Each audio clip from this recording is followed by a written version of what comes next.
નમસ્કાર દર્શક મિત્રો, લોકમંચ કાર્યક્રમમાં આપનું સ્વાગત છે. વડાપ્રધાનનું મિશન અમેરિકા અને અમેરિકામાં જે રીતે વડાપ્રધાન પહોંચ્યા અને જો બાઇડન સાથે મુલાકાત થઈ, ક્વાડમાં એમણે સંબોધન કર્યું અને સાથે જ જે રાહ જોવાઈ રહી હતી કે યુએનમાં વડાપ્રધાન શું કહેશે, સંયુક્ત રાષ્ટ્ર મહાસભાને સંબોધશે, ત્યારે ઘણા બધા જે રાજકીય પંડિતો છે ઘણી બધી વાતો કરી હતી. ક્યાંક આતંકવાદના મુદ્દાને લઈને કહેશે, ક્યાંક ચીનની વિસ્તારવાદી નીતિને લઈને વાત કરશે, કોરોનાની મહામારીને લઈને વાત કરશે અને ક્યાંક અફઘાનિસ્તાન અને આતંકવાદના મુદ્દે પણ ચર્ચા કરશે.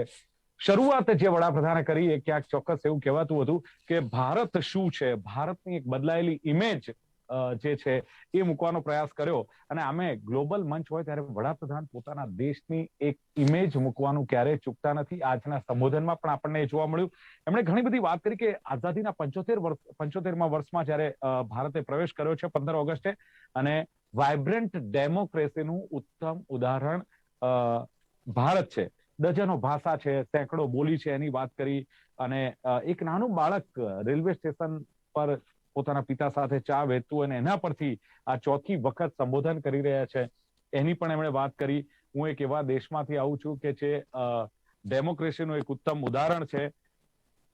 એમણે સાથે જ જે બેન્કિંગ વ્યવસ્થા છે એની વાત કરી અને સાથે જ એમણે વાત કરી ક્યાંક જે પ્રમાણે કોરોના મહામારીમાં જે પ્રતિનિધિત્વ કર્યું છે ભારતે, એની પણ એમણે સાથે વાત કરી છે અને ઘણી બધી વાતો કરી. સાથે જ સંબોધનના અંતમાં એમણે જે વાત કરી કે સેવા પરમો ધર્મ અને ભારત પણ એમાં માને છે અને સાથે વિશ્વભરના દેશોમાં વેક્સિન આપી છે.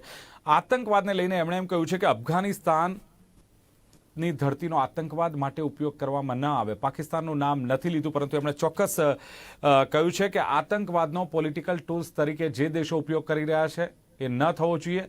ન માત્ર બીજાને પરંતુ એ દેશને પણ ક્યાંક આ નુકસાન કરે છે. આ વાત પણ એમણે કહી છે. અફઘાનિસ્તાન માટે એમણે ચોક્કસ કહ્યું છે કે બાળકોને અને મહિલાઓને મદદની જરૂર છે.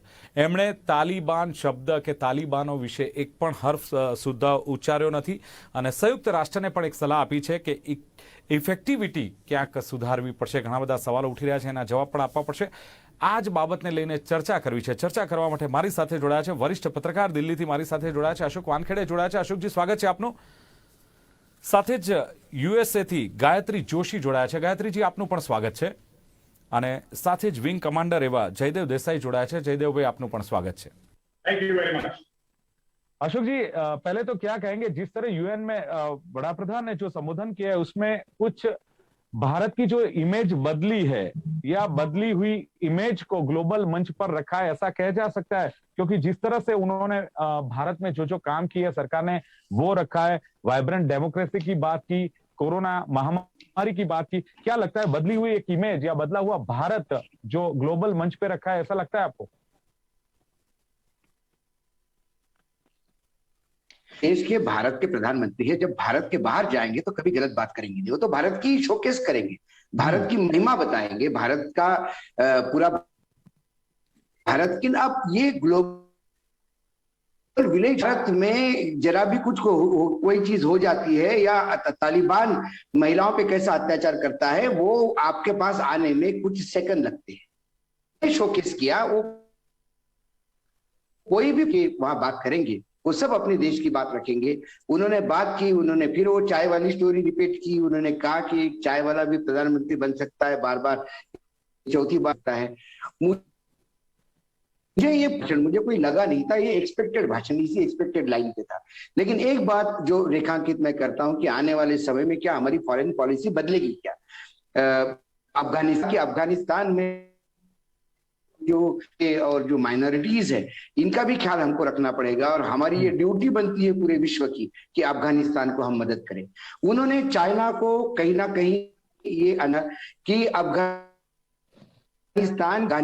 की जो स्थिति है उसका फायदा उठाने का प्रयास ना करे कोई अपने फायदे के लिए, उसकी मजबूरी का फायदा ना उठाए, उनको जरूरत के नाम पे अपना करे। तीसरी बात उन्होंने कहा कि अफगानिस्तान की भूमि कोई आतंकवाद के लिए उपयोग न करे, ये पाकिस्तान को था सीधा।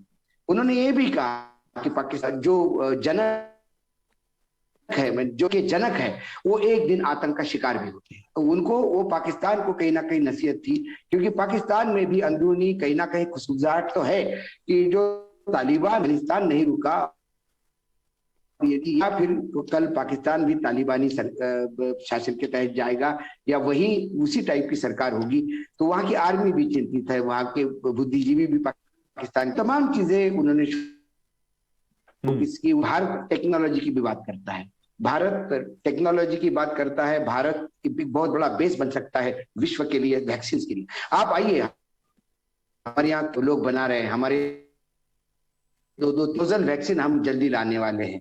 वैक्सीन के मामले में हम टेक्नोलॉजी के मामले में भी बहुत आगे जा रहे हैं। उन्होंने एक बात और कही कि विश्व में बहुत सारा एग्रेशन जा रहा है, मुझे लगता है की तरफ आप एग्रेशन की तरफ जा रहे हैं, लेकिन हम हमारे बेसिक वैल्यूज की तरफ जा रहे हैं, हम हमारे एजुकेशन, हम साइंटिफिक डेवलपमेंट की तरफ देखते हैं, जिसके सर्वांगीण विकास हो। पानी की प्रॉब्लम पूरे विश्व में, घरों में पानी सप्लाई करने का प्रयास कर रहा हूं। ये ऐसी जो अपनी जो स्कीम्स थी, जो लगातार यहाँ मन की बात से लेके लाल किले की बातों पे वो लगातार से बहुत सारे पॉइंट्स में थे। इसमें पूरे भाषण में जो एक बात लगी कि उन्होंने कहा कि अफगानिस्तान को सबको मिलकर मदद करनी चाहिए, वो कहीं एक मुझे ओपनिंग चैप्टर दिखता है अफगानिस्तान की तरफ से, जो बार बार हम कंफ्यूजिंग रवैया रहा है। बाकी ये आज प्रधानमंत्री थे, मेरे और देश महिलाओं की मदद करनी चाहिए। अशोक जी, बच्चों की नहीं, उन्होंने क्या कहा, अफगानिस्तान में बच्चे, महिलाएं, ये तमाम, तो उसके लिए हम सबको मिलकर अपनी ड्यूटी पूरी करनी चाहिए मदद करने की। तो आप महिलाओं की मदद करने के लिए अफगानिस्तान में कोई ड्रोन से तो महिला को कुछ दोगे नहीं, आपको वो करनी पड़ेगी, आपको वो ये बात है।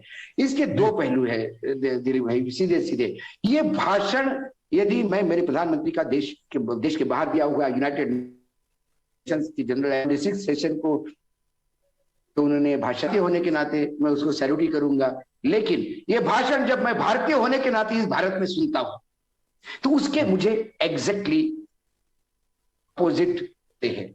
उन्होंने कहा कि डेमोक्रेसी हैज डिलीवर। उन्होंने कहा when India grows world grows, when India reforms world reforms, India grows then the world. हम सबसे बड़ा कंज्यूमर बेस है, हमारे यहाँ कंजम्पशन के भरोसे चल रही।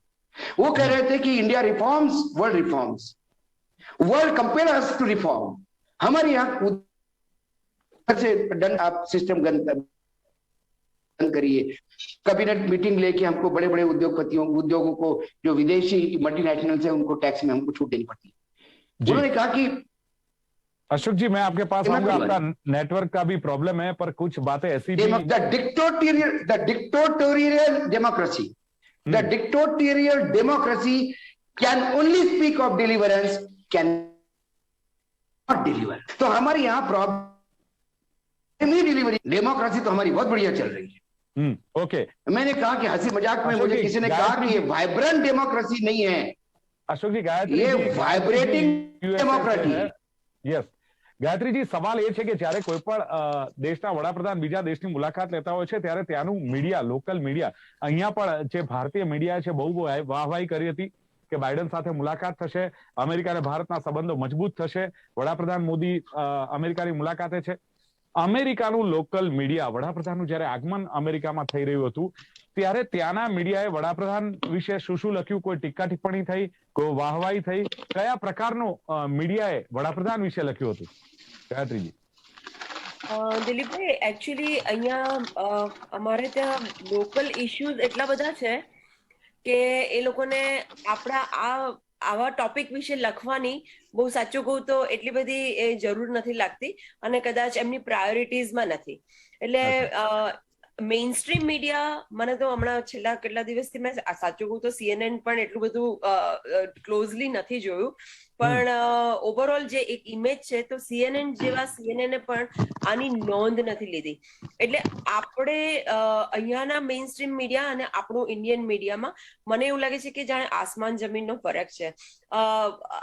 આ આખી યુએસની મોદીજીની વિઝિટ છે ને, એમના સૌથી અગત્યનું પાસું જે અહીંયા નોંધ લેવાય છે અને મીડિયામાં પણ નોંધ લેવાઈ છે. એ આ યુએન નું ભાષણ હોય કે પછી કોડની મીટિંગ હોય, એનાથી ઉપર એક બહુ જ અગત્યની જે અહીંયા નોંધ લેવાઈ છે એ નોટ પોલિટિકલ કવરેજ પણ એક બિઝનેસ કવરેજની નોંધ લેવાઈ છે. CNBC હોય, હવે ન્યુયોર્ક ટાઈમ્સ પણ મને લાગે છે કે એક બે દિવસમાં બહુ મોટું આર્ટિકલ લખશે કે જે 5 CEO સાથે મીટિંગ કરી છે, એ મીટિંગ સૌથી વધારે ઇમ્પોર્ટન્ટ છે આખી આ વિઝિટમાં, એવું અહીંયાના લોકોને પણ, એટલે મેઇન સ્ટ્રીમ અમેરિકાને લાગે છે.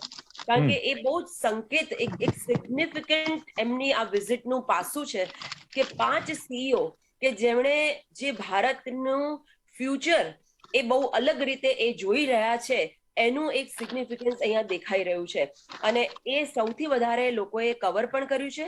મેઇન સ્ટ્રીમે તો કવર કર્યું જ છે, આપણા લોકલ મીડિયાએ પણ હવે કવર કરવાનું શરૂઆત. બાકી લોકલ મીડિયા એ મોદી ભક્ત છે, એમના માટે મોદીજી ભગવાન છે લિટરલી. મતલબ હું તમને આ વાક્ય જે કહું છું એ અતિશયોક્તિ નથી, આ હકીકત છે અહીંયાની, કે એમને મોદીજી માટે એટલો બધો ગર્વ છે, એટલો બધો પ્રેમ છે, અને મોદીજી જે પણ કરે છે એમને એટલું બધું આમ ઉચિત લાગે છે. એટલા માટે અહીંયાના લોકલ મીડિયાને, અમારું જે ઇન્ડિયન મીડિયા છે, એ લોકો તો ડેફિનેટલી મોદીજીને કવર કરતા જ રહેશે. પણ આ વખતે મેઇન સ્ટ્રીમ મીડિયાએ જે મોદીજીને હાઇલાઇટ કર્યું છે એ બિઝનેસ પોઈન્ટ ઓફ વ્યૂથી હાઇલાઇટ કર્યું છે, which is very very remarkable. અચ્છા, એનું મીડિયા મોદી ભક્ત છે આપે કહ્યું, એનો મતલબ એ છે કે ગ્લોબલ લેવલે મોદીની જે ઇમેજ આ મીડિયા ઉભું કરે છે એવું ક્યાંય નથી.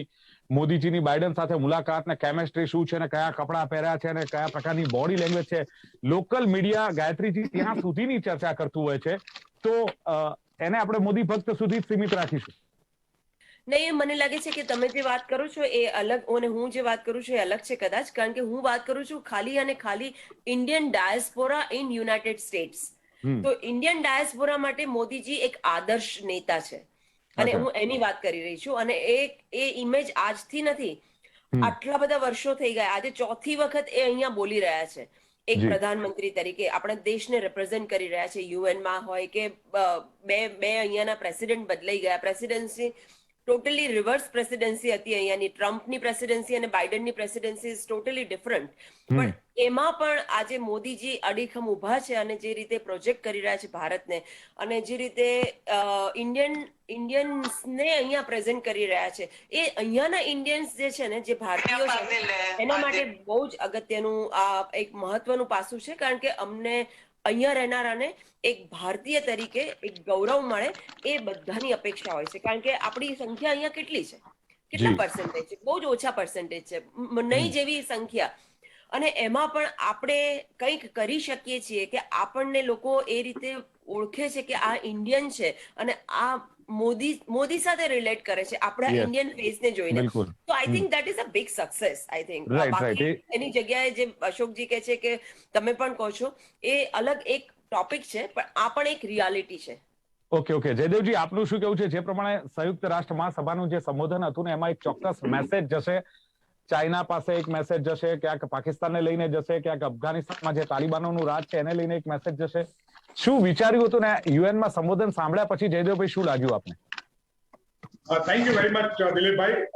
હું માનું છું કે આ એમનું જે ભાષણ હતું એ કન્ટિન્યુએશનમાંનું ભાષણ છે. જ્યારે યુએસએ પહોંચ્યા ત્યાંથી, કે યુએસએ પહેલાનું છેલ્લા 1-1.5 વર્ષથી તમે જુઓ તો મોદીજીનું તમે જે ભાષણ જે બધા અલગ અલગ ફોરમમાં આપે છે, એ કન્ટિન્યુએશનનું ભાષણ છે. આ ભાષણ ખાલી પાકિસ્તાન, અફઘાનિસ્તાન કે ચાઇના માટે નથી. આ ભાષણ હતું આખા દુનિયા માટે. અને એ દુનિયામાં ઇન્ડિયાને શોકેસ કર્યું. હવે શોકેસ કર્યું એમાં સિક્યુરિટી માટે હું આવું છું. એના પહેલા હું 3-4 બીજા પોઈન્ટ મૂકવા માંગુ છું. અશોકજીએ કહ્યું કે ગાયત્રીજીએ કહ્યું એ પ્રમાણે જે બેઝિકલી 4-5 પોઈન્ટ્સ હી હાઇલાઇટેડ વેરી વેરી વેલ. પહેલું છે એ કહ્યું કે like India reform world transform. કારણ કે આપણી પોપ્યુલેશન એટલી છે, અને ઇન્ડિયા રિફોર્મ કેવી રીતે કર્યું છે, કેવી રીતે વર્લ્ડને ટ્રાન્સફોર્મ કરે છે, એનું ઉદાહરણ આપતા એમણે યુપીઆઈનું ઉદાહરણ આપ્યું કે જે 350 કરોડ ટ્રાન્ઝેક્શન પર ડે થઈ રહ્યા છે, જે દુનિયામાં બીજા કોઈ આવી એપ્લિકેશન નથી કરી. કોવિન એપ્લિકેશન 2 કરોડ જેટલા તમે પર ડે તમે કરો, અને એનું તમે રેકોર્ડ રાખો. બધાના સિંગલ વેક્સિન કે ડબલ વેક્સિન સર્ટિફિકેટ છે, એ બધું તમે ડાઉનલોડ કરી શકો. એ જે બધી એપ્લિકેશન છે, ટેકનોલોજી બેઝ એપ્લિકેશન છે, એ બીજા દુનિયામાં કોઈની પાસે નથી. એટલે એ ટેકનોલોજી હાઇલાઇટ કરીને સાથે સાથે એ પણ કહ્યું કે સાયન્સ અને ટેકનોલોજી બેઝ આપણે ડેવલપમેન્ટ કરવું પડશે. અને એમાં કોવિડ વિશે વાત કરતા કરતા તમે ક્વેટનું જે સ્ટેટમેન્ટ, જોઈન્ટ સ્ટેટમેન્ટ તમે વાંચો, એમાં પણ કોવિડને માટે જે લડત દુનિયામાં થઈ રહી છે એને માટે 1.2 બિલિયન વેક્સિન આપવાના છે. જાપાન $3.3 બિલિયન મદદ કરવાના છે. ઇન્ડિયા પ્રોડક્શન કરવાના છે. મોદીજીએ ઓલરેડી કહ્યું કે world come to India and manufacture your vaccine here. અને સાથે સાથે એમણે બીજા 3 વેક્સિનની વાત કરી. એક તો ડીએનએ બેઝ વેક્સિન કે જે ઇન્ડિયા સૌથી પહેલું ઇન્ડિયા હતું કે જેણે ડેવલપ કર્યું, mRNA બેઝ વેક્સિન જે અત્યારે ડેવલપ થઈ રહ્યું છે, અને નેસલ બેઝ વેક્સિન એ બી થઈ રહ્યું છે. એટલે એ જે ઇન્ડિયાની જે ટેકનોલોજી બેઝ ડેવલપમેન્ટની અત્યારે સ્પીડ છે એની વાત કરી, અને જે અચીવમેન્ટ છે એની વાત. અને સ્ટાર્ટઅપ છે, આ છે ચાણક્ય વાત કરી. યુએન નો ચેન્જીસ જે લાવવા જોઈએ અને ચેન્જીસ નહીં લાવે તો પછી આપણે લેટ થઈ જઈશું. એના માટે જે ચાણક્ય નો ઉલ્લેખ કર્યો અને ચાણક્ય શું તો એનો ઉલ્લેખ કર્યો. એટલે દુનિયાને ભારતના દુનિયા સામે શોકેસ કર્યો અને આપણી જે ઉન્નતિ થઈ છે આટલા વર્ષોમાં એનો શોકેસ કર્યો. Water supply to 17 crore household.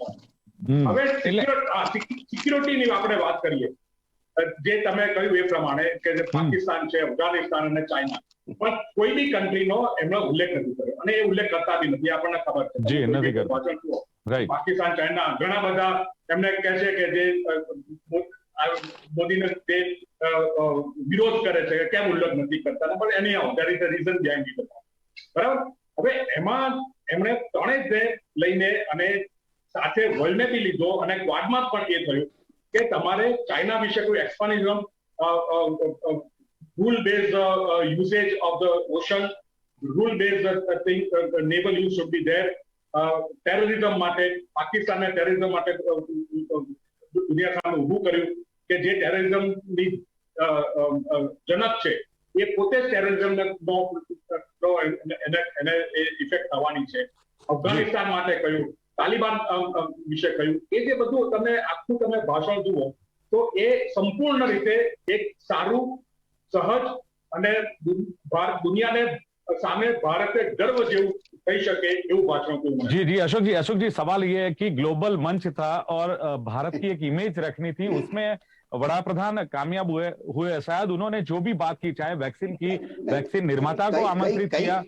हाँ यस अशोक जी, जरूरी नहीं था ये कह रहा हूं, में ही कहा कि दिलीप भाई वर्ल्ड एक छोटा ग्लोबल विलेज हो गया है। अफगानिस्तान में क्या होता है, आधे घंटे के अंदर पूरे देश विश्व को समझ में आता। हमारे यहाँ ऑक्सीजन से लोग मर गए, हमारे यहाँ गंगा में लाशें तैर रही थी, सबको विश्व को समझ में आ गया। क्या आपको पता है कि जिस अमेरिका में बैठ हम ये बात कर रहे हैं कि हम विश्व को वैक्सीन दे रहे हैं, जो गरीब देशों को डोनेट 30 लाख वैक्सीन हमने लिए उनसे, क्योंकि स्थिति हमारे हाथ से चली गई थी। ये उन लोगों को सबको पता है जिनके साथ भाषण हो। तो आपने अभी देश की पॉपुलेशन 135 करोड़ है, 71 करोड़ घरों में, मतलब एक घर में मिनिमम 4 लोग तो होंगे। तो हमारे देश की पॉपुलेशन हो गई 84 करोड़। हमारे कई बार फिगर देते समय हम थोड़ा सा सोच लेना चाहिए, लोग कैलकुलेट करते हैं। तो अशोक जी ये बातें हम बाद में रख सकते थे, आज ये मंच पे ये बातें रख सकते थे। नहीं ये नहीं कहना। अच्छा मुझे एक बात बताइए, विश्व के सारे देश वहां बैठे, मुझे एक बात बताइए, what does that matter? United nation जितने नहीं है सब भारत को कंज्यूमर बेस देखते हैं, धंधे के लिए बैठे हैं। जयदेव भाई, they want to come to India, do business, earn money and go. જયદેવજી કઈ પૂછવા માંગે છે, તમે કોઈ સવાલ કરવા માંગો છો? नहीं सवाल नहीं, पर वो जरा थोड़ा जो अशोक जी ने बोला है, अशोक जी हिंदी में बोलते तो मैं भी हिंदी में बोलूंगा। I hope you fine. Basically Ashok ji ने एक क्वेश्चन पूछा कि हमारे वो ऑक्सीजन से कितने मर गए, ये इतने मर गए। मुझे ये दुनिया का एक कंट्री दिखाई है कि जिसमें ऑक्सीजन से लोग नहीं मरे। Including USA. आप यूएसए की बात नहीं करेंगे, यूएसए में भी लोगों को बेड नहीं मिल रहा था, जयदेव भाई, फ्रांस में भी बेड नहीं मिल रहा था। तो ये ऐसा नहीं है, this was a pandemic. Why it is called pandemic? It basically because of the fact that our अपना हाँ। तो बट उसमें भी आपका एक मिनट अशोक भाई, मैं आपको एक minute, give me 30 second. Even 2 दिन पहले सुप्रीम कोर्ट ने भी बताया, अपनी सुप्रीम कोर्ट ने, जो अभी तक मोदी जी गवर्नमेंट के क्रिटिसाइज करते थे, कि मोदी जी ने ये जो कोरोना का सिचुएशन था बहुत अच्छी तरह किया है। आप सारे दुनिया का देखिए, अपनी पॉवर्टी देखिए, अपना मेडिकल सिस्टम देखिए, उसके मुताबिक मैं मानता हूं compare to western country, India has done much better. I know if you don't like Modi, you will not like. Jaydev ji, मैं मना नहीं करता। प्रेसिडेंट ने किसी प्लेटफॉर्म पे आ दी है और अब हम विश्व को दे रहे हैं। प्रधानमंत्री जी ने पहले लहर के एक सेकंड, प्रधानमंत्री ने पहले लहर के बाद बोला हमने कंट्रोल करने की जरूरत नहीं है। आई थिंक अब हमारे देश में लगातार साइंटिस्ट, डॉक्टर से कह रहे थे कि दूसरी लहर आएगी। अमेरिका से लेके तमाम लोग जो दूसरी लहर के लिए बचे हैं, अशोक जी शायद हम बचते थे, हमारे यहाँ उतनी कैजुअल हम होती ही कहने का मतलब ये। और क्या अशोक जी ये मानते हैं कि मोदी जी को ये बताना चाहिए कि हमारे में इतने सारे मर गए, ऑक्सीजन का ये नहीं था, ये बोलना चाहिए यूएन में, ये बोलना चाहिए। अब हम मोदी जी का भाषण के लिए हम इकट्ठा हुआ है।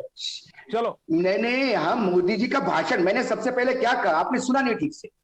नहीं, मैंने बहुत सुना था। मैंने कहा मैंने एक देश की इमेज रखने का प्रयास हूं।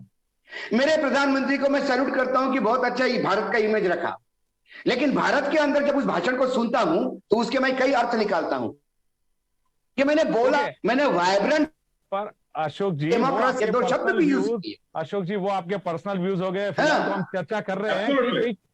नहीं दिलीप भाई, यस, आप दिलीप भाई आपको गलत फहमी है। मैं पत्रकार बिरादरी को रिप्रेजेंट नहीं करता। मैं किसी भी जगह बोलने जाता हूं, अशोक वानखड़े एक विश्लेषक के तौर पे बोलने जाता हूं, वो मेरे इंडिविजुअल ही विचार होते हैं, कम्युनिटी को रिप्रेजेंट नहीं करता ना, मैं देश के लोगों को, मैं एक भाषण को आकलन कर रहा हूं विश्लेषक के तौर पे। સમય की મર્યાદા આખિર में ગાયત્રી जी શું કહેશો કે જે પ્રમાણે હવે અમેરિકાની જે મુલાકાત લીધી છે, બાઇડન સાથેની જે કેમેસ્ટ્રી છે, માન્યું કે પહેલા જેવી કેમેસ્ટ્રી જે કહેવાય કે ઓબામા સાથે હતી કે ટ્રમ્પ સાથે હતી એવી જોવા નથી મળી, પરંતુ હવે આનાથી ભારતને કેટલો ફાયદો ને આવનારા દિવસોમાં કેવા સંબંધો જોઈ રહ્યા છો ભારત અને અમેરિકાના? શોર્ટમાં શું કહેશો ગાયત્રી? अशोक जी ने जो बोला ना, उसके ऊपर खाली मैं ये कहना चाहूंगी एक वाक्य में कि आज यूनाइटेड नेशंस ने अपनी क्रेडिबिलिटी लॉस्ट कर दी है। उसका कोई, ये भाषण का भी मैं आपको बताऊं, बहुत अच्छा भाषण दिया, हमने चर्चा भी कर लिया, लेकिन आज यूएन का अपनी ही क्रेडिबिलिटी पे एक सवाल उठ गया है। उनकी इतनी वो नहीं है कीमत कि जितनी हम लोग अभी चर्चा कर रहे हैं। मुझे तो यहां तक लग रहा है, अनफॉर्चुनेट बात है but this is a fact, कि आज यहाँ यूएन की जितनी हम पहले बातें करते थे, यहाँ का मेन स्ट्रीम मीडिया भी कवर करता था, आज उन लोगों के पास टाइम नहीं है ये कवर करने का, क्योंकि उन्होंने देख लिया कि ये बातें ही हैं, एक्शन में नहीं है। अच्छा, तो ये सबसे पहली बात। और दूसरी बात, जहां तक दिलीप जी ने पूछा है, वो सवाल का जवाब ये है कि अमेरिका में हम सब जानते हैं कि यहाँ ये टोटली पॉलिटिकल मतलब कंट्री है, इनका कोई लेना देना नहीं है।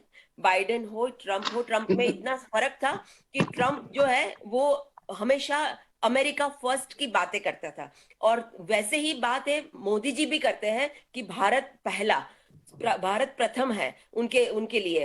तो यहाँ यही फर्क है कि बाइडेन का ये नहीं है। Biden is a very very season politician, उनको कोई मतलब आगे ना पीछे, वो धीरे धीरे चाल चलते हैं और बड़ी सोच पत्ते नहीं समझ के खोलते चल बाइडन, सकते हैं। आप मानते हो गायत्री जी? पत्ते नहीं खोलते बाइडन, उनके पर भरोसा बाइडेन करना पत्ते भी नहीं नहीं करना। खोलते हैं और पीछे से वार भी कर सकते हैं। अभी आपने अभी इसी मीटिंग में देख लिया होगा कि एक तरफ कमला हैरिस अपने मोदी जी से मिल रही थी और दूसरी तरफ स्टेट सेक्रेटरी पाकिस्तान के फॉरेन सेक्रेटरी से बात कर रहे थे। तो ये सबसे बड़ा मतलब ये फैक्ट है कि ये लोग मतलब कुछ भी हो, लेकिन उससे ऊपर एक बात जरूर है कि मोदी जी ने जितने भी एक्शंस लिए, जो भी बोला है, उसकी वजह से आज अमेरिका को भी भारत की जरूरत पड़ी है और वो पड़ेगी और पड़ती रहेगी, क्योंकि भारत ने वो स्टैंड क्रिएट किया है, वो इंपॉर्टेंस बना के रखा है। और आज जिस गति से मोदी जी चल रहे हैं ना, उसमें मुझे एक टके का भी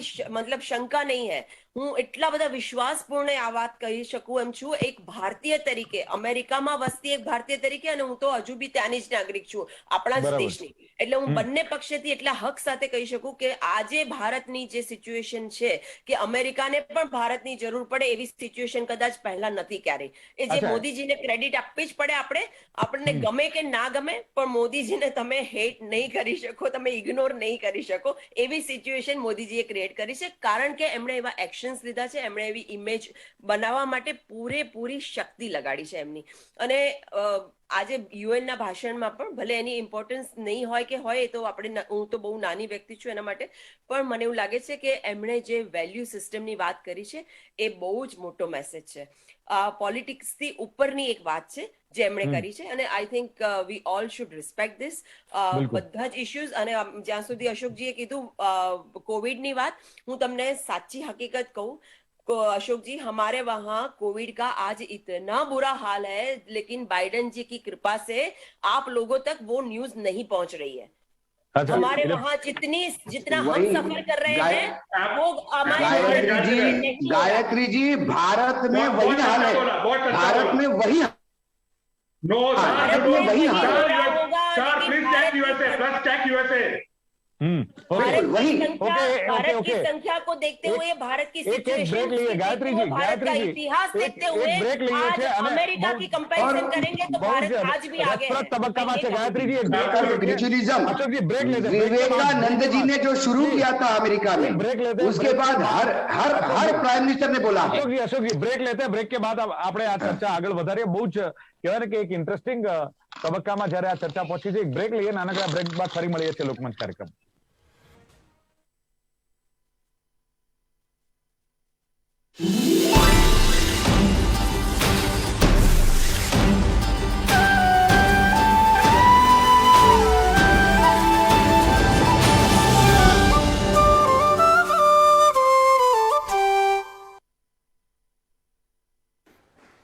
हेलो आंटी।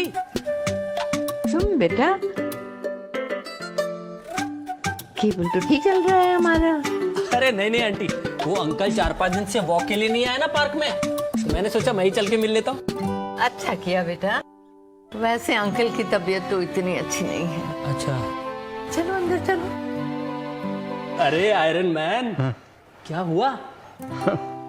वीकनेस है यार, वीकनेस, थकन. कुछ खाया? नहीं भैया, अभी नहीं, बाद में खाऊंगा, बाद में. आज तो संडे है, आप हमेशा की तरह खीर खाएंगे ना आज? अगले संडे खाएंगे, अगले संडे, संडे नहीं. मुझे सब पता है, घर पे आज खीर बनाई थी, तो मैंने सोचा आप दोनों के लिए भी ले आता हूँ. आंटी जी को ज्यादा मत देना, आप भी खा जाना सारा. कुछ रिश्तों के बिना हम सब अधूरे. GTPL, कनेक्शन दिल से.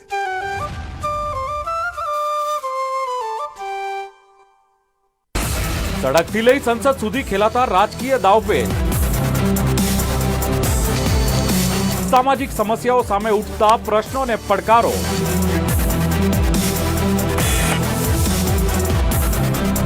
તેમજ આર્થિક ચઢાવ ઉતારનું વિશ્લેષણ કરતો કાર્યક્રમ એટલે કરંટ ટોપિક. દરરોજ બપોરે 31 કલાકે, પુનઃ પ્રસારણ સાંજે 5 કલાકે.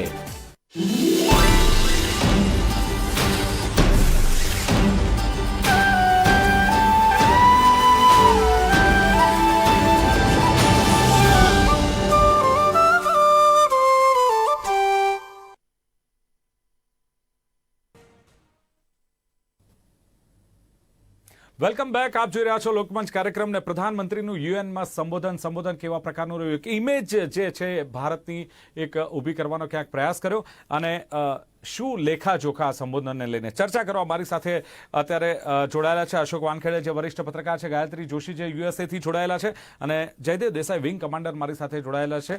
બ્રેક પહેલા અશોકજી જે ચર્ચા થઈ હતી કે मतलब जो भी कुछ कहा मोदी जी ने उसमें क्या मतलब कोई बात बाकी रह गई, कोई कमी रह गई, क्या कहना बाकी रह गया आपको लगता है एज ए पत्रकार?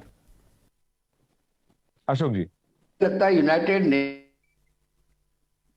की जो यूनाइटेड नेशन सिक्योरिटी काउंसिल के लिए अपना दावा जो है हमको एक बार फिर से रिपीट करना चाहिए था, उसके ऊपर बड़ी कड़ाई से बोलना चाहिए था. मुझे याद है नरेंद्र मोदी जी का जो पहला भाषण था यूनाइटेड,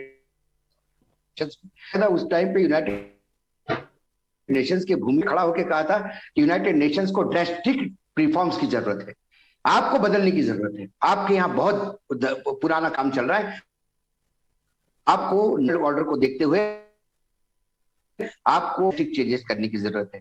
जिस कड़ाई से उन्होंने तब बोला था, तब मुझे लगता था कि वो कहीं ना कहीं हमें अपना दावा फिर से, हम एक नाम के लिए अध्यक्ष रहे, 15 दिन के लिए अध्यक्ष रहे, कर भी नहीं पाए, वो हमें यूनाइटेड नेशन में वीटो पावर के साथ हमें सदस्यता चाहिए और वो अपना ये जो है वो लगातार रिपीट करना होगा.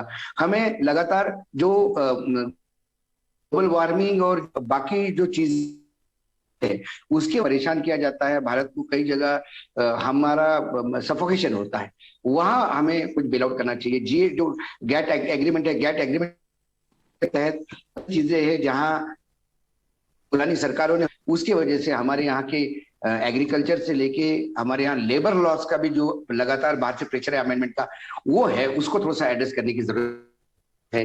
जहां क्योंकि भारत एक बड़ा 20 करोड़ का कंज्यूमर बेस और जिसकी थोड़ी बहुत बाइंग कैपेसिटी भी है, वो भुखमरा देश नहीं है, बाइंग कैपेसिटी है. तो आज सबसे बड़े ब्रांड जो भी बड़े उत्पादक है, सबसे बड़ा चीज यदि कोई बड़ा पार्टनर या जहां माल बेचना है उनको, वो भारत है. आप इमेजिन कीजिए, राफेल वाली कंपनी फ्रांस में बंद हो रही थी, यदि भारत ने ऑर्डर नहीं दिया था तो वो ऑलमोस्ट होने के कगार हो गई थी. भारत की ताकत क्या की ताकत है. तो उसके वजह से कई लोग, एक 5 सीओ क्या 50 सीओ आएंगे अब हमारे यहाँ बात करने के, लेकिन प्रॉब्लम ये होता है कि जब आते हैं तो अपने के साथ आते हैं. आज वो चाहे आज व्हाट्सएप हो, इनको इनके साथ लड़ने के लिए सरकार को कितना तकलीफ उठाना. आज कई जगह होता है, आपको टैक्स को बीच में वोडाफोन को इतना अपने को कैबिनेट में डिसीजन, बाहर से बहुत प्रेशर था कि यदि ये आपको रिलीफ नहीं देंगे तो बाहर से इन्वेस्टमेंट नहीं है. आज हमें इन्वेस्टमेंट चाहिए, आज हमारे पास लेबर फोर्स है, आज हमारे पास कहीं ना कहीं पैसे की कमी है. चलो आज रेलवे के लिए नहीं देते. ओके गायत्री जी, જે સવાલો बुलेट ट्रेन उसको उसका पर्पस सॉल्व करना है. અશોકજી, આપણે ગાયત્રીજીને પૂછીએ કે ગાયત્રીજી, જે પ્રમાણે સવાલો ઉઠે છે કે સીઈઓ ને આમંત્રણ આપવામાં આવે છે પરંતુ જે ઇન્ફ્રાસ્ટ્રક્ચર પ્રોપર જોઈએ એ અહીંયા મળતું નથી, અને એની ક્યાંક જે સવાલો છે અશોકજી ઉઠાવી રહ્યા છો, શું અમેરિકનોને અથવા ત્યાંની ઇન્ડસ્ટ્રીઝને આ વાતની ખબર છે? કારણ કે ઘણી બધી વાતની ખબર નથી હોતી. આ વાતની ચર્ચા ત્યાં છે કે કેમ? આ વાતની ચર્ચા પોઝિટિવ છે, ચર્ચા જરૂર છે પણ પોઝિટિવ છે. પહેલા હતી નહીં જે ચર્ચા, જે અશોકજી કહે છે, કદાચ એ વખતે અમુક સમય પહેલાની વાત એ સાચી છે, પણ હવે એ લોકોને એ ઇમેજ બદલાઈ છે. અને હું આઈ મીન ઘણા બધા કમ્યુનિટી લેવલે પણ હું કામ કરી રહી છું, એટલે મને હું ગ્રાસરૂટ લેવલની વાત કરું છું. હું ખાલી ને ખાલી વાત કરવા માટે નથી કરતી અને પત્રકારની રીતે પણ વાત નથી કરતી, પણ હું એક અહીંયાની કમ્યુનિટીને રિપ્રેઝેન્ટ કરતી હોય એ રીતે હું વાત કરું છું કે લોકોની ઇમેજ બદલાઈ છે. કદાચ એમનો એક્સપિરિયન્સ સારો થયો હશે એટલા માટે ઇમેજ બદલાઈ હશે, નહીતર આ ઇમેજને, આટલા વર્ષો જૂની ઇમેજ, 70-80 વર્ષ જૂની ઇમેજને ચેન્જ કરવી એ કોઈ બહુ નાની સૂની વાત નથી. મને લાગે છે કે આ ઘણું મોટું કામ થયું છે, પણ આપણને પેલી એક આદત છે ને એક જ ચશ્માથી જોવાની, એટલે કદાચ આ પોસિબલ છે કે આપણે આ જ રીતે જોઈએ છે કે ભાઈ ઇન્ફ્રાસ્ટ્રક્ચર નથી, આપણે ત્યાં સિસ્ટમ નથી, આપણે ત્યાં કરપ્શન છે. બધી જ વાત સાચી છે, કયા દેશમાં નથી? હું એમ પૂછું છું કે આપણે અહીંયા અમેરિકામાં અમે લોકો એક નવા નામ સાથે કે some kind of communication we have to do this. So some kind of communication એટલે શું? એ કરપ્શન. એ કરપ્શનના જ ભાગરૂપે અહીંયા પણ એટલા જ કરપ્શન લેવલના ચાલે છે, પણ આપણે એને કઈ રીતે જોઈએ છે એના ઉપર છે. પણ મને લાગે છે કે 100% ઇમેજ બદલાઈ છે ને એટલા માટે જ કદાચ આટલા બધા CEOs એમને મળે છે, અને એના પછી એવું નથી કે એક પણ CEO એ કંઈ કામ જ નથી થયું. અરે આપણા દેશની જે પણ ઇમેજ બદલાઈ છે એના કારણે તો એ લોકો આવે પણ છે ને, એના કારણે એ લોકો હવે બીજા બધા લોકોને પણ લઈને આવે છે. અને મને લાગે છે કે આવનારા દિવસોમાં જે આ ઇવન 5 CEO, મને લાગે છે યુનાઇટેડ નેશન્સના ભાષણ કરતા ક્વાડની મીટિંગ અને 5 CEOની સાથેની meeting, that was the most important part in this UN visit, I mean US visit. નહીં કે ખાલી ને ખાલી યુનાઇટેડ નેશન્સનું તો એક હવે કેવી આમ એક ટ્રેડિશન થઈ ગઈ હોય ને એના જેવું છે, એક રિચ્યુઅલ થઈ ગયું છે કે આપણે યુએનની ભાષણમાં આપણે બોલીએ અને આપણું ઇમેજ સારી હોય અને આપણે જે પણ મેસેજ આપવાનો છે આપી દીધો ગ્લોબલ લેવલે. પણ હવે ભારતની ઇમેજ ગ્લોબલ લેવલે ખરેખર બદલાઈ છે, અને આપણે વૈશ્વિક સ્તરે જે ભારતનું અત્યારે જે ઇમેજ ક્રિએટ કરી શક્યા છે એ મને લાગે છે કે આ ઘણા બધા પત્રકારોની પણ એમાં ક્રેડિબિલિટી, હું એમને કહીશ કે એ લોકોએ પણ ઘણું મોટું યોગદાન આપ્યું જ્યારે આ ઇમેજને ક્રિટિસાઇઝ કરીને કે કેવી રીતે સવાલો ઉઠાવીને કે કેવી રીતે કરે ને તો પણ આ પોઝિટિવ એમાં જ જાય, કારણ કે action speaks louder than word, so that is okay. Criticism is also must. એટલે અશોકજી જેવા બીજી આંખેથી જોવા માટે પણ એ બહુ જરૂરી છે કોઈ પણ સોસાયટી માટે ને કોઈ પણ દેશ માટે. So I think I respect his views, but at the same time I can't forget my own values. I can't forget the actions what Modiji has taken. આજે પણ અહીંયા હું તમને એક સવાલ પૂછું કે આટલા બધા અહીંયા લગભગ 6 થી 7 મિલિયન આપણા ઇન્ડિયન્સ છે, આટલા બધા જ લોકો, એમાંથી 90% પીપલ યુ કેન સે કે એ લોકો મોદીજીને એટલું રિસ્પેક્ટ કરે છે. સો 7 મિલિયન લોકોમાંથી આપણે 6.5 મિલિયન લોકોને એવું કહીશું કે એ લોકો મૂર્ખ છે?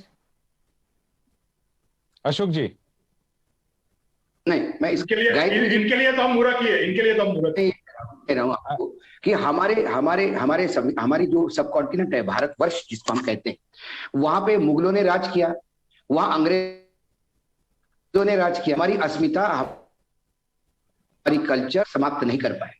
मैं ये जानता हूं, जो बाहर लोग हैं, बाहर मैं देखता हूं कि जो मैं मराठी हूं, जो गणेश पूजन दिल्ली में होता है उससे जन इंग्लैंड में होता है, क्योंकि वहां जितने मराठी है उनके लिए इकट्ठा होने का एक एरिया है.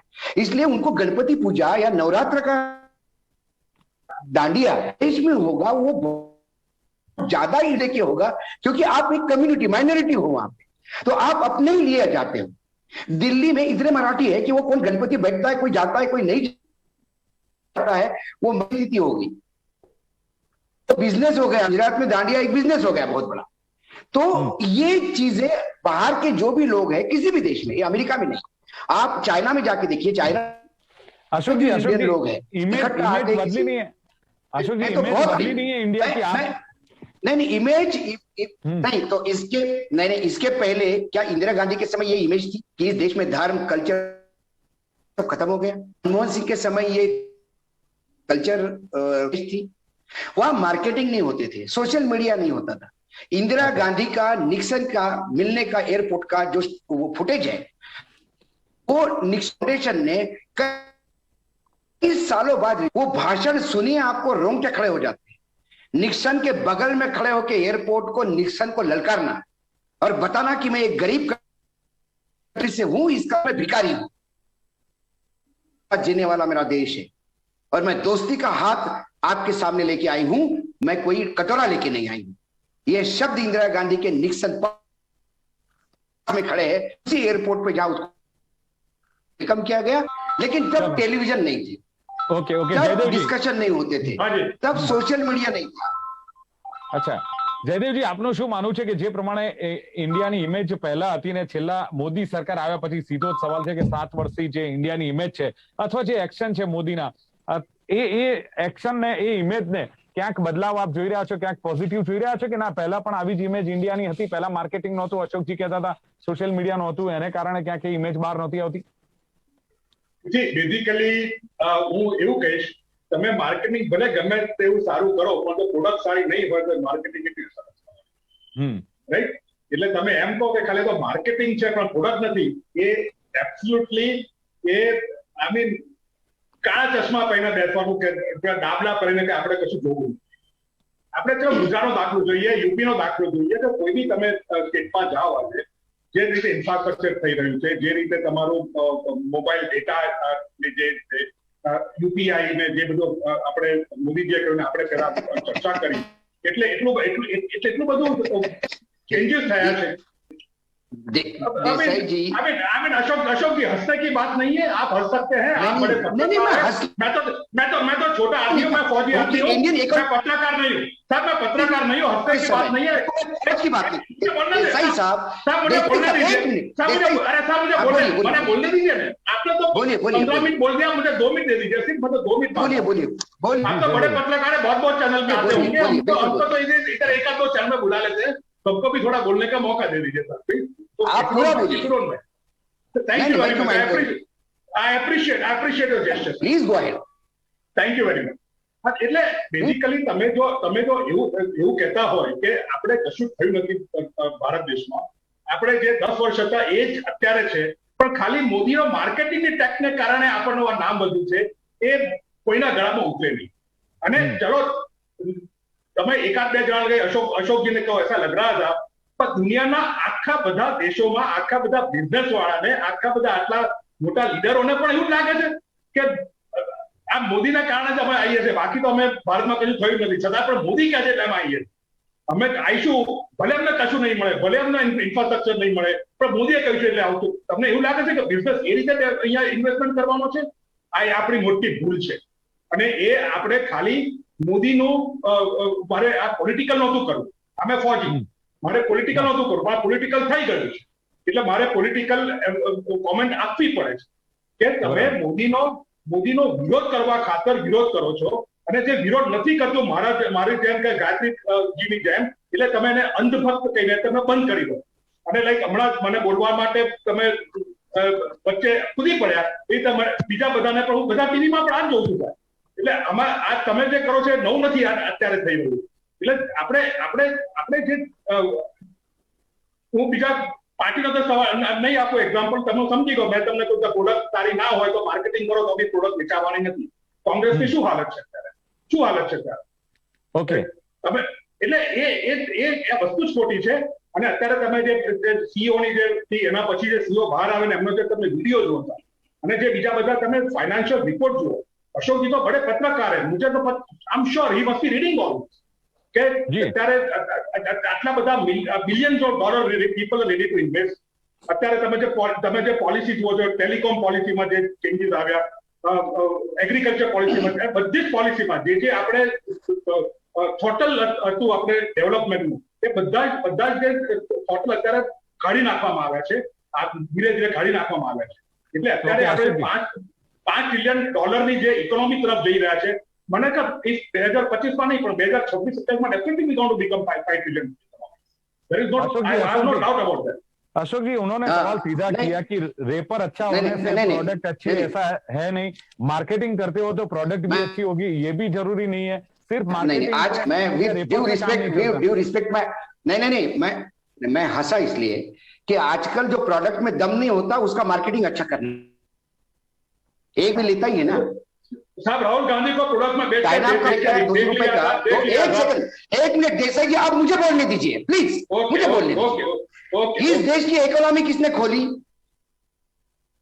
सबके टाइम फाइनेंस मिनिस्टर 91 गुनगान अभी भी तो उन्होंने इकोनॉमी खोली, तब रिटेल सेक्टर में इन्वेस्टमेंट आ रहा था, मोदी जी सबसे आगे थे उसको मना करने के लिए।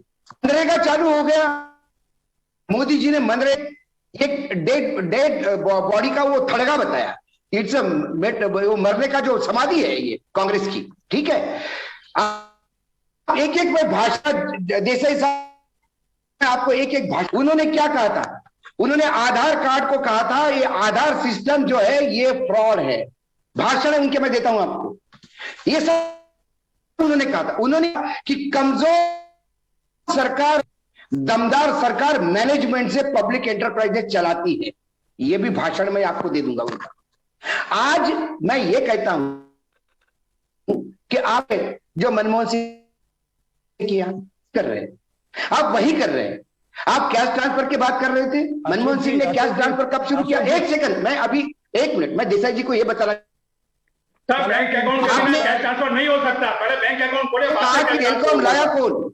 टेलीकॉम इस देश में मोबाइल और ये सब कब आए? ये मोदी जी के समय नहीं आए। और जब ये कंप्यूटर आए तो भारतीय जनता पार्टी सबसे पहले खड़ी, कंप्यूटर नहीं आने चाहिए, बेरोजगार बढ़ेगा। कंप्यूटर के भरोसे आप जिंदगी जी रहे हैं। तो मेरा ये कहने का मतलब है, विजन वाले लोग पहले भी थे, ऐसा नहीं कि उनका विजन नहीं था। आज मोदी जी जो बेच रहे हैं वो किसने बनाया हुआ है? के बाद मोदी जी आए, सारी चीजें बेचे और 21 में बेच रहे हैं।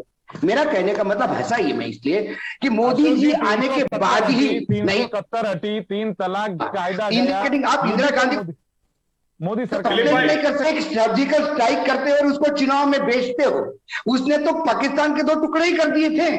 उसका सर्जिकल स्ट्राइक तो सर्जिकल स्ट्राइक से बहुत बड़ा था, दिलीप भाई, लेकिन उसने मार दिया। दिलीप भाई, कोई नहीं बोलता है कि मोदी का पलक बांग्लादेश के चुनाव के बाद मैं बोल रहा हुआ है। ओके, मैंने क्या कहा? मोदी के समय हुआ, लेकिन क्या होता है मोदी के बाद कोई भी सरकार आए देश में के लेने होंगे। 135 करोड़ का देश है, रिफॉर्म्स यूं ही नहीं बदला जाते, फॉरेन पॉलिसी यूं ही नहीं बदलती, वही कंटिन्यू रखनी पड़ती है, वही रखना पड़ेगा। जो नया, इसीलिए अटल जी,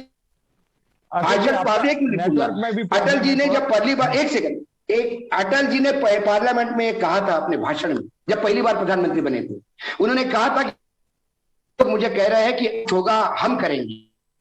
अभी तक ऐसा कह के हम अपने पूर्वजों का अपमान नहीं करना चाहते।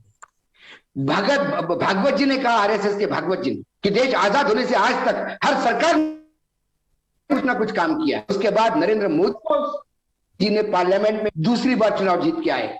उन्होंने कहा कि तमाम प्रधानमंत्री को मैं धन्यवाद देता हूं, क्योंकि हर एक के टेन्योर में कुछ ना कुछ अच्छा काम हुआ है। मैं बात ये कहना चाहता हूं। गायत्री जी सवाल ये है कि यस अशोक जी, ये 2000 को मैं नहीं मानता, ये मेरा बात था। ગાયત્રી જી સવાલ એ છે કે હવે જ્યારે બધી જ પ્રકારની જ્યારે વાત થઈ છે ત્યારે આપને શું લાગે છે કે હવે આવનારા દિવસોમાં જે એક ઇમેજ છે એ કદાચ ભારતની કયા પ્રકારની રહેશે? કારણ કે કહેવામાં આવે છે કે માર્કેટિંગ કરવામાં આવે છે, જયદેવજીએ વાત કરી કે માત્ર માર્કેટિંગથી કામ થતું નથી, પરંતુ જે પ્રમાણે અહીંયા ભારતમાં જે કાયદા બદલવામાં આવ્યા છે અથવા જે ડિસિઝન લેવામાં આવ્યા છે એને લઈને અને ઇન્ટરનેશનલ લેવલે ભારતનું જે કોમ્યુનિકેશન છે, સરકારનું જે કોમ્યુનિકેશન છે, જે વેપાર નીતિ છે, વિદેશ નીતિ છે, એને લઈને ઇમ્પ્રેશન કેવી જોઈ રહ્યા છો આપ? આ સરકારની ને પહેલાની સરકારમાં શું ફર્ક, શું બદલાવ જોઈ રહ્યા છો?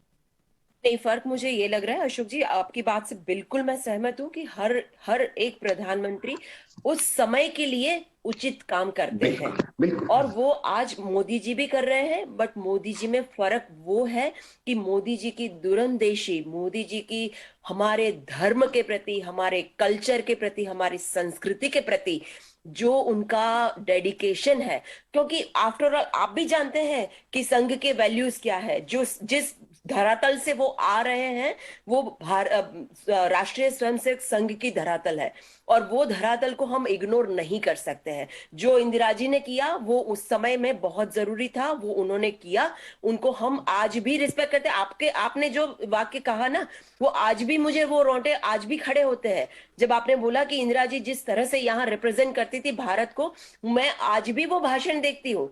लेकिन मैं अपने देश और देश के जो वैल्यूज है और जो हमारा धर्म है, जो इस धर्म को मैं बहुत प्राउड फील करती हूँ कि मैं हिंदू हूं और मैं हिंदू हमेशा रहूंगी। और मैं जिस देश को, हिंदू यानी धर्म नहीं, मैं हिंदू एक अपना जो कर्म से मैं हिंदू की बात कर रही हूँ, वो जो मोदी जी ने दिया है ना, उसको आप कभी भी, मुझे लग रहा है कि कभी भूल नहीं पाएंगे और उनके प्रति वो ऋण भाव हमारा होना ही चाहिए। जो उन्होंने दिया है वो और प्रधानमंत्री जी में अपने समय पे नहीं दिया।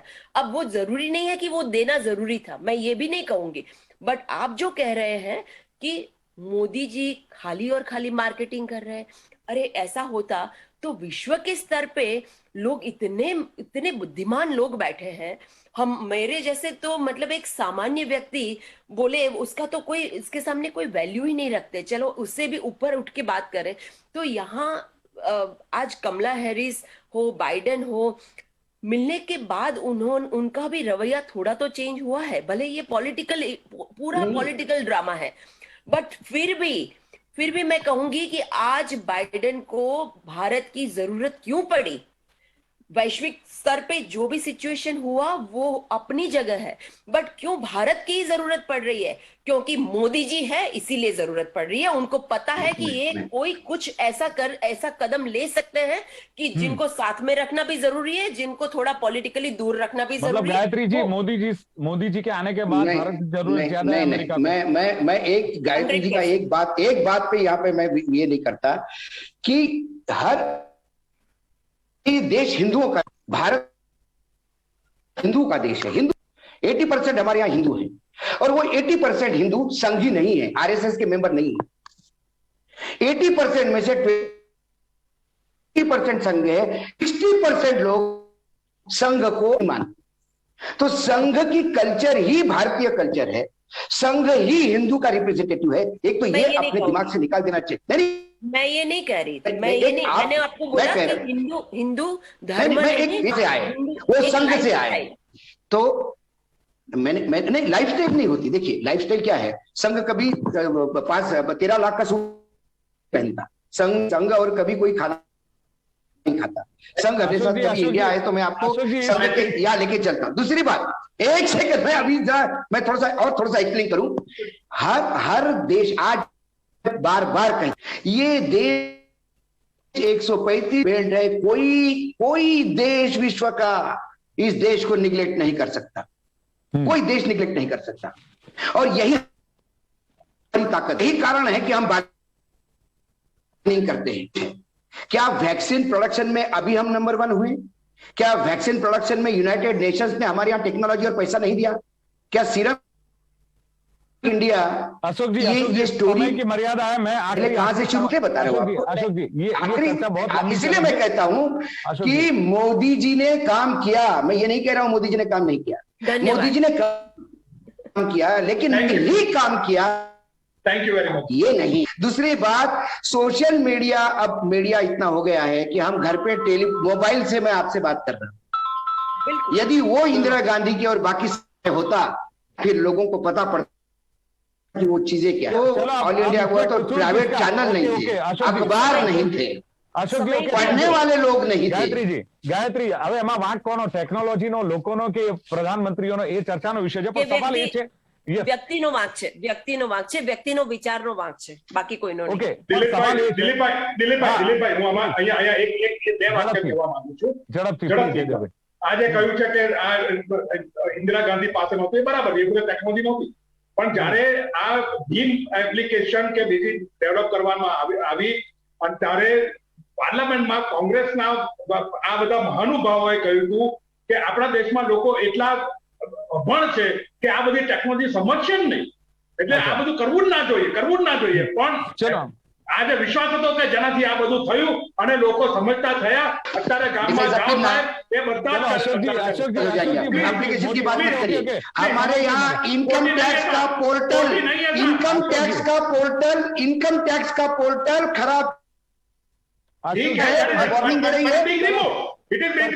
मोदी जी मैं ये मैं तो कुछ भी नहीं उसके सामने। अशोक जी ओके, मोदी ये तो मुमकिन है आखिर में यही साबित हो सकता है, क्योंकि जिस तरह जे प्रमाणे વડાપ્રધાને જે વાત કરી છે, અને હવે કોઈ પણ દેશ હવે ભારતને અવગણી શકે એમ નથી, અને દરેક જે વડાપ્રધાન જે આવ્યા છે, દેશનું નેતૃત્વ કર્યું છે, એમણે એમના સમયમાં સારા જે નિર્ણયો લીધા છે, પરંતુ અત્યારે જે પ્રમાણે વિજ્ઞાન અને ટેકનોલોજી છે ને જે પ્રમાણે વૈશ્વિક હરીફાઈ છે, એ વૈશ્વિક હરીફાઈમાં ટકી રહેવું એ આજના કોઈ પણ નેતા હોય, કોઈ પણ દેશના નેતા હોય કે પ્રધાનમંત્રી હોય, એ પ્રેસિડેન્ટ માટે પણ એક ચેલેન્જ છે. અને વડાપ્રધાન મોદી પણ આ ચેલેન્જ સ્વીકારીને આગળ વધી રહ્યા છે. અને વિશ્વગુરુ તરફ જ્યારે ભારત આગળ જઈ રહ્યું છે ત્યારે કહ્યું તેમ કે સંસ્કૃતિ પણ જાળવવાની છે, દૂરંદેશી છે પણ તેમનામાં, ત્યારે આ દેશ આવનારા દિવસોમાં વિશ્વગુરુ બને એવી અપેક્ષા સાથે આ ચર્ચાનું સમાપન કરીએ છીએ. ચર્ચામાં ભાગ લેવા બદલ જયદેવ દેસાઈ, ગાયત્રી જોશી અને અશોક ત્રણે ઉપસ્થિત રહ્યા. Thank you very much.